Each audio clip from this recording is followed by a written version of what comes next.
Hello students, welcome to my YouTube channel. आज हम लोग पढ़ने वाले हैं केमिकल प्रॉपर्टीज़ ऑफ बेसेस। तो सबसे पहला केमिकल प्रॉपर्टीज़ जो है कि reaction of base with metal. Base metal के साथ रिएक्ट करता है, ठीक है।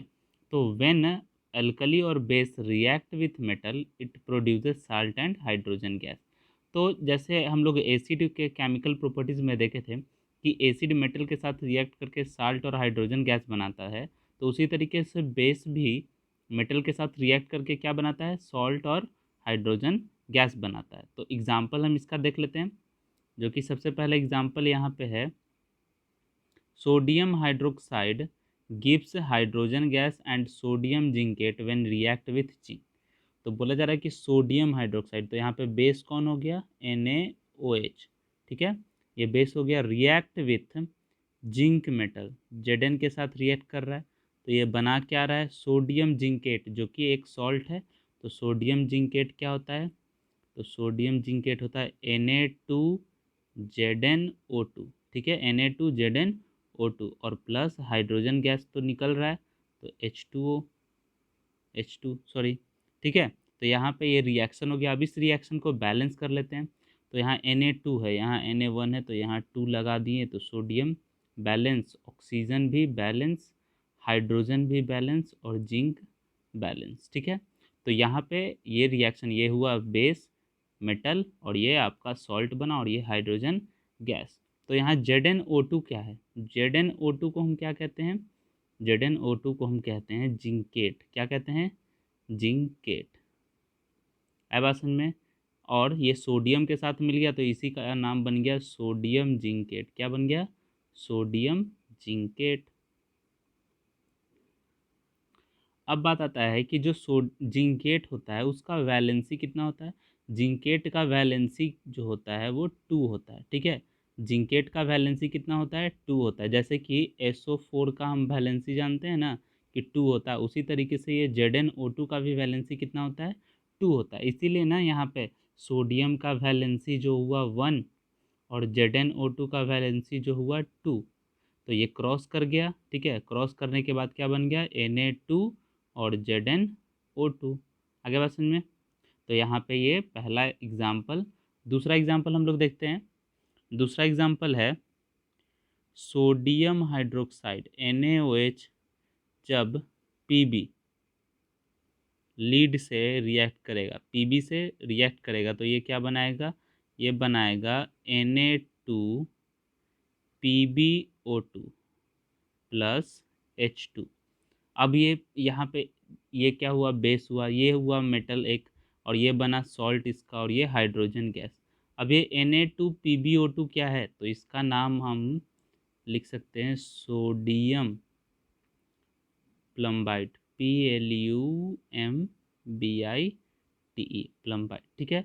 यह है सोडियम प्लम्बाइट। PbO2 को क्या कहते हैं हम लोग, प्लम्बाइट कहते हैं, ठीक है। और इसका भी वैलेंसी जो होता है वो कितना होता है, 2 होता है। तो NaOH plus Pb gives us Na2PbO2 plus H2। अब देखिए यहाँ पे Na2 है, ठीक है, सोडियम 2 है, यहाँ सोडियम 1 है, तो इसको बैलेंस करने के लिए यहाँ 2 लगा देंगे। तो जैसे ही 2 लगाएं तो सारा चीज़ क्या हो गया, इसमें बैलेंस हो गया। तो ये आपका यहाँ पे दूसरा एग्जाम्पल। अब तीसरे एग्जाम्पल की तरफ बढ़ते हैं। तीसरा एग्जाम्पल है sodium hydroxide react with aluminium. अब देखिए इसमें एक कंडीशन आता है कि जो एल्युमिनियम के साथ जब भी सोडियम हाइड्रोक्साइड रिएक्ट करता है तो ये वाटर के प्रेजेंस में, वहाँ पे वाटर होना चाहिए तब ये रिएक्शन हो पाएगा। तो वहाँ पे कुछ अमाउंट ऑफ वाटर होगा तभी ये रिएक्शन हो पाएगा, तो इसीलिए हम वाटर को रिएक्शन में लेके चलेंगे। तो यहाँ sodium hydroxide react with aluminium, तो यहाँ पे क्या बनाता है, ये बनाता है Na2, सॉरी Na2 नहीं, NaAlO2, ठीक है, NaAlO2 प्लस H2। तो NaAlO2 क्या है, यहाँ पे इसका नाम हो गया आपका सोडियम एल्यूमिनेट। क्या नाम है, सोडियम एल्यूमिनेट, सोडियम एल्यूमिनेट, ठीक है। और एल्यूमिनेट AlO2 को हम क्या कहते हैं, एल्यूमिनेट कहते हैं, एल्यूमिनेट कहते हैं। और इसका जो वैलेंसी होता है वो कितना होता है, तो 1 होता है। आया बात समझ में, इसका वैलेंसी कितना होता है, 1। अब ये रिएक्शन क्या है, अनबैलेंस है, तो इसको बैलेंस कर लेते हैं। तो बैलेंस करने के लिए देखिए यहाँ पे सोडियम एक, एल्युमिनियम एक है, लेकिन हाइड्रोजन कितना है यहाँ पे, 2 और 1 3, यहाँ पे हाइड्रोजन कितना है, 1 है। ठीक है, तो पहले तो हम हाइड्रोजन को ऑड से इवन बनाएंगे। तो इवन बनाने के लिए यहाँ पे अगर आगे 2 लगा दिए तो हाइड्रोजन का नंबर क्या हो गया, इवन हो गया।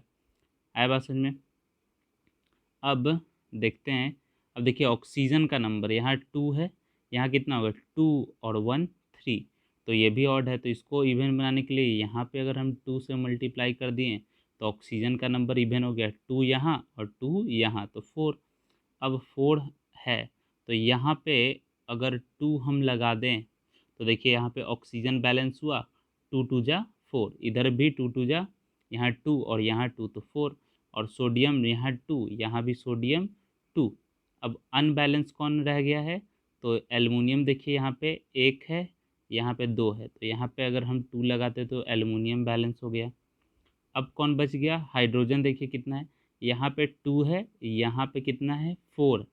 ठीक है, तो 4 और 2 6, यहाँ पे 2 हुआ ना हाइड्रोजन, यहाँ 6, यहाँ पे 4, सॉरी यहाँ पे 4 और 2, तो दोनों को ऐड कर लीजिए तो 4 और 2 6। तो यहाँ पे 6 बनाने के लिए क्या करना होगा, यहाँ 3 से मल्टीप्लाई। अब ये रिएक्शन पूरी तरीके से बैलेंस है। आगे बात समझ में। जो है सेकंड है reaction of non metallic oxide with base. तो नॉन मेटेलिक ऑक्साइड का मतलब क्या, the oxide of non metal, मतलब कि अगर नॉन मेटल की ऑक्साइड्स के बारे में बात करें तो हम लोग लिख सकते हैं यहाँ पे, ये CO2 हो गया, SO2 हो गया, ये सब क्या है, NO2 हो गया, ये सब क्या है, नॉन मेटल ऑक्साइड्स हैं। देखिए इसमें कार्बन, सल्फर, नाइट्रोजन, ये सारे क्या हैं, नॉन मेटल हैं, और ये ऑक्सीजन के साथ हैं अटैच, तो ये इनके ऑक्साइड्स हो गए। आगे बात समझ में। Non metal oxides plus base gives salt plus water. क्यों ये होता है, क्योंकि जो नॉन मेटल ऑक्साइड्स होते हैं वो एसिडिक इन नेचर होते हैं। क्या होते हैं, एसिडिक इन नेचर। और हम लोग क्या से रिएक्ट करा रहे हैं, इसको बेस से रिएक्ट करा रहे हैं। तो एसिड प्लस बेस हम लोग पढ़ चुके हैं कि एसिड और बेस जब मिलते हैं तो क्या बनाते हैं, सॉल्ट बनाते हैं और वाटर बनाते हैं। आया बात समझ में। तो यहाँ एसिड कौन हो गया, तो जो नॉन मेटेलिक ऑक्साइड्स हो गए वो एसिड के रूप, एसिड का वर्क करेंगे, और हम बेस तो खुद दे ही रहे हैं, तो बेस और एसिड मिलके क्या बनाएंगे, सॉल्ट प्लस वाटर। एग्जाम्पल देख लीजिए यहाँ पे। पहला एग्जाम्पल यहाँ पे है कार्बन डाइऑक्साइड जो कि एक नॉन मेटेलिक ऑक्साइड है, रिएक्ट विथ कैल्शियम हाइड्रोक्साइड जो कि एक बेस है, और ये क्या दे रहा है, कैल्शियम कार्बोनेट। और कैल्शियम कार्बोनेट क्या है, एक सॉल्ट है, और ये एक बेसिक सॉल्ट है। ठीक है, और ये वाटर। आगे बात समझ में। अब है दूसरा, हम लोग देख लेते हैं यहाँ पे SO2 plus sodium hydroxide base ले लिए हम। अब ये क्या बनाएगा, तो ये बनाएगा हमारा Na2SO3 और प्लस H2O। ठीक है, यहाँ पे कंप्लीट हुआ। बैलेंस कर लेते हैं इसको, ये 2 हो जाएगा, ये सोडियम 2 SO2, ठीक है, और यहाँ 2, ठीक है, बैलेंस हो गया ये। तो यहाँ पे क्या बना, ये जो है व्हेन बेस, ये होगा आपका sodium sulphate, sulphide, sodium sulphide. आगे बात समझ में।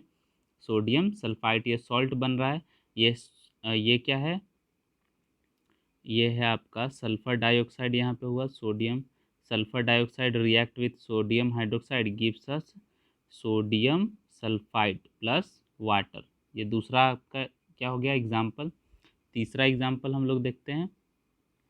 तीसरा एग्जाम्पल हम लोग यहाँ पे कार्बन डाइऑक्साइड ले लेते हैं और बेस चेंज कर लेते हैं। तो बेस अगर हम KOH ले लें, पोटासियम हाइड्रोक्साइड, तो क्या बनेगा, तो यहाँ पे बन जाएगा K2CO3, K2CO3 और प्लस H2O। अब K2CO3 क्या है, ये है potassium, potassium carbonate, potassium carbonate. आया बात समझ में? ये क्या है? Potassium carbonate. इसको बैलेंस कर लेते हैं, तो यहाँ पे 2 हो गया, बाकी सब ये बैलेंस हो गया है शायद, देख लेते हैं। कार्बन यहाँ 1, कार्बन 1, ऑक्सीजन कितना 2 और 2 4, ऑक्सीजन 3 और 1 4, ठीक है। पोटासियम 2, पोटासियम 2, हाइड्रोजन 2, हाइड्रोजन 2, ठीक है, बैलेंस है। तो ये आपका थर्ड एग्जाम्पल हो गया non metal oxides plus base का। नेक्स्ट केमिकल प्रॉपर्टीज़ है न्यूट्रलाइजेशन रिएक्शन, न्यूट्रलाइजेशन रिएक्शन। तो न्यूट्रलाइजेशन रिएक्शन हम लोग एसिड के प्रॉपर्टीज़ में भी पढ़ चुके थे। तो reaction of acid with a base is called as neutralisation reaction. तो जब भी कोई एसिड बेस के साथ रिएक्ट करता है तो उसे हम न्यूट्रलाइजेशन रिएक्शन कहते हैं। जैसे example HCl plus sodium hydroxide gives us NaCl plus H2O। तो यहाँ पे हम लोग इसके एग्जांपल्स वहाँ भी देखे थे, यहाँ पे भी देख लेते हैं एक बार। तो पहला है strong acid react with weak base gives acidic salt plus water. तो स्ट्रॉन्ग एसिड ले लेते हैं कोई, जैसे कि अगर हम H2SO4 की बात करें, H2SO4 एक स्ट्रॉन्ग एसिड है। जब वीक बेस के साथ रिएक्ट करेगा, जैसे कि MgOH होल ट्वाइस, तो ये क्या बनाएगा? ये बनाएगा MgSO4 मैग्नीशियम सल्फेट और plus water, magnesium sulphate plus water. तो यहाँ पे ये देख लेते हैं, हम लोग चेक कर लेते हैं कि बैलेंस है कि नहीं। हाइड्रोजन 2 और 2 4, हाइड्रोजन यहाँ कितना है? 2 है सिर्फ, तो इसको 4 बनाने के लिए यहाँ 2 लगाना पड़ेगा। मैग्नीशियम 1, मैग्नीशियम 1, सल्फेट 1, सल्फेट 1, और ऑक्सीजन 2, ऑक्सीजन 2, ठीक है। दूसरा देखते हैं, weak acid plus strong base gives basic salt. तो वीक एसिड में अगर हम बात करें तो हम लिख लेते हैं CH3COOH। ये कौन सा एसिड है? इसका नाम है एसिटिक एसिड। क्या नाम है? Acetic acid. और ये रिएक्ट करेगा स्ट्रॉन्ग बेस के साथ। तो स्ट्रॉन्ग बेस हम ले लेते हैं सोडियम हाइड्रोक्साइड। क्या ले लिए? Sodium hydroxide. तो बेसिक सॉल्ट बनेगा, तो बेसिक सॉल्ट यहाँ पे हम लोग लिख सकते हैं, बेसिक सॉल्ट में हो जाएगा आपका NaCH3COO, ठीक है, NaCH3COO, ब्रैकेट के अंदर रखना है इसको, ठीक है, और प्लस H2O। दोनों का वैलेंसी 1 होता है, तो इसीलिए कि यहाँ पे कोई, यहाँ पे नीचे में नंबर नहीं आएगा। आगे बात समझ में? तो ये आपका हो गया यहाँ पे बैलेंस। नेक्स्ट हम लोग देखते हैं strong acid react with strong base. तो स्ट्रॉन्ग एसिड HCl की बात करते हैं, और ये बेस सोडियम हाइड्रोक्साइड के साथ रिएक्ट करेगा, तो क्या बनाएगा? Neutral salt. तो NaCl न्यूट्रल होता है, और प्लस वाटर। तो ये तो बहुत आसान था, ठीक है। नेक्स्ट है weak acid react with weak base gives neutral salt plus water. Methanoic acid ले लेते हैं, ठीक है। तो मिथानोइक एसिड हम लोग ले लेते हैं HCOOH, ये है मिथानोइक एसिड, ठीक है। इसी का नाम है फॉर्मिक एसिड भी। क्या नाम है? Formic acid, HCOOH। Weak base हम लोग ले लेते हैं एक, वीक बेस में हम लोग ले लेते हैं MgOH होल ट्वाइस, ठीक है। और भी वीक बेसेज हैं, लेकिन चलिए हम इसी को ले लेते हैं। तो न्यूट्रल सॉल्ट बनेगा, तो सॉल्ट क्या बन जाएगा यहाँ पे? तो यहाँ पे सॉल्ट बनेगा Mg, ठीक है, HCOO, ठीक है, और प्लस H2O। अब बस समझ में, HCOO को हम लोग ब्रैकेट के अंदर ही रखेंगे। अब बस समझे, तो ये जो सॉल्ट है ये क्या है? न्यूट्रल है, ठीक है। और ये सॉल्ट का नाम क्या हो जाएगा? मैग्नीशियम मिथानोएट, ठीक है, मैग्नीशियम मिथानोएट। और इससे पहले वाले जिसमें ये यहाँ पे न्यूट्रल्स, ये वीक एसिड और स्ट्रॉन्ग बेस वाले में जो सॉल्ट बना था, ठीक है, वहाँ पे जो सॉल्ट बना था उसका नाम था, स्ट्रॉन्ग बेस के साथ था ना, तो वहाँ पे सोडियम इथानोएट नाम था उसका। क्या नाम था? सोडियम इथानोएट। इसका नाम क्या है? मैग्नीशियम मैग्नीशियम मिथानोएट मिथानोएट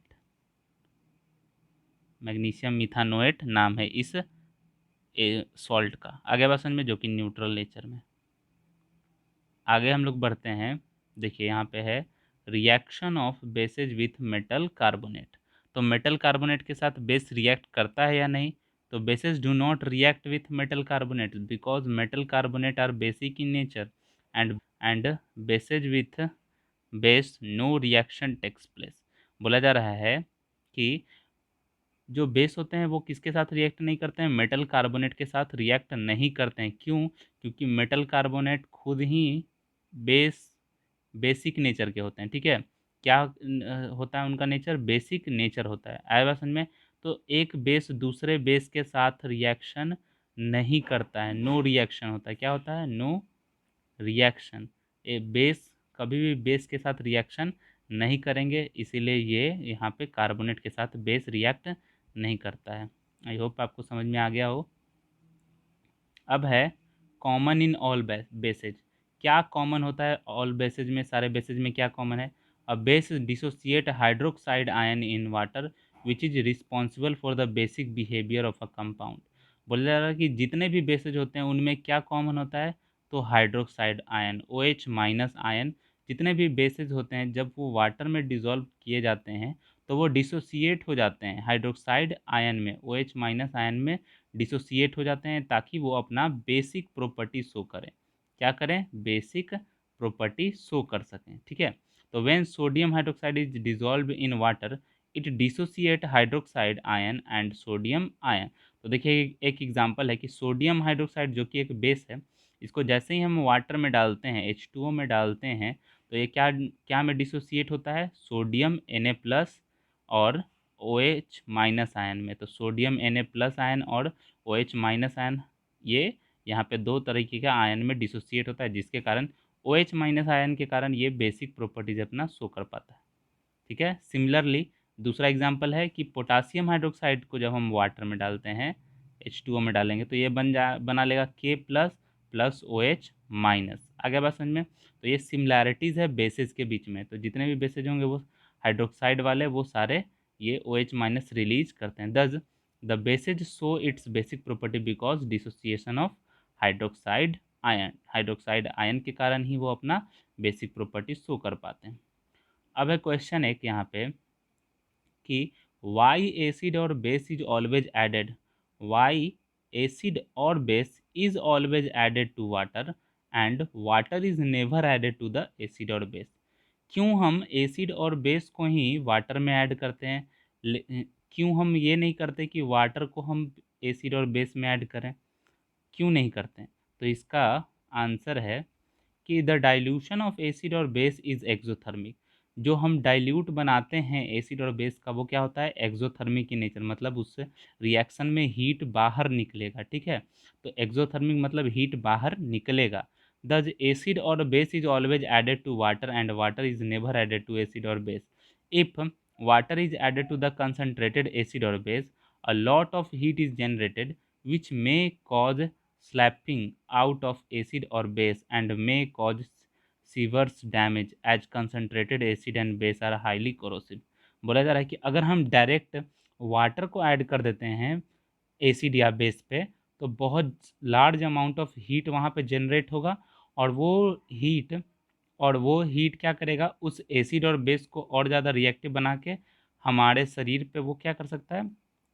फैल सकता है, जिसके कारण बहुत सीरियस सीवर डैमेज भी हो सकता है। ठीक है, क्लॉथ का डैमेज, स्किन पे अगर एसिड और बेस, कंसनट्रेटेड एसिड और बेस अगर आ जाता है तो वो स्किन को क्या कर सकता है? जला सकता है। हाईली कोरोसिव नेचर का होता है। ठीक है, इसी के कारण वो हमें हमेशा क्या ऐड करते हैं? एसिड और बेस को हम वाटर में ऐड करते हैं। ठीक है, H2O में ऐड करते हैं। इसका उल्टा नहीं करते हैं कि वाटर को हम एसिड और बेस में डाल दें। अगर वाटर को एसिड और बेस में डालेंगे तो वो एक्सप्लोसिव बन जाता है। ठीक है, वो डैमेज कर सकता है। तो यहाँ पे वीडियो ख़त्म होता है। अगर वीडियो अच्छा लगा हो, केमिकल प्रॉपर्टीज़ ऑफ बेसिस समझ में आया हो, तो वीडियो को लाइक कर दीजिएगा चैनल को शेयर सब्सक्राइब कर दीजिएगा और वीडियो को शेयर कीजिएगा। ठीक है, ओके, बाय।